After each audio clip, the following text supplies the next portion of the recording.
Magandang araw po sa ating mga minamahal na kababayan. Alam niyo po, paggising ko kaninang umaga, nakita ko yung mga headline at ang pinag-uusapan ay yung naaprubahan na fare hike para sa ating mga nagpapasada. Sa aking palagay, dahil nga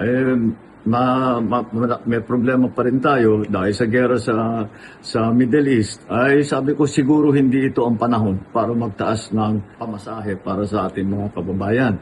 Kaya inutos ko sa DOTR na suspendihin muna ang fare hike at i-defer muna natin yan, i-postpone muna natin yan dahil nasa gitna ngayon tayo nitong sitwasyon na ito na kailangan patuloy ang ating pag-alalay sa ating mga commuter, sa lahat ng mga ating manggagawa, mga estudyante, lahat ng gumagamit ng ating transport system.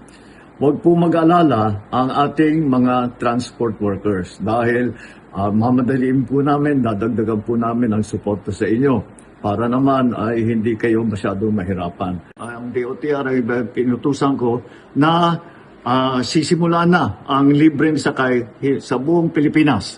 At pwede po ninyong gamitin na muna yan para pangbawas gastos sa pang-araw-araw.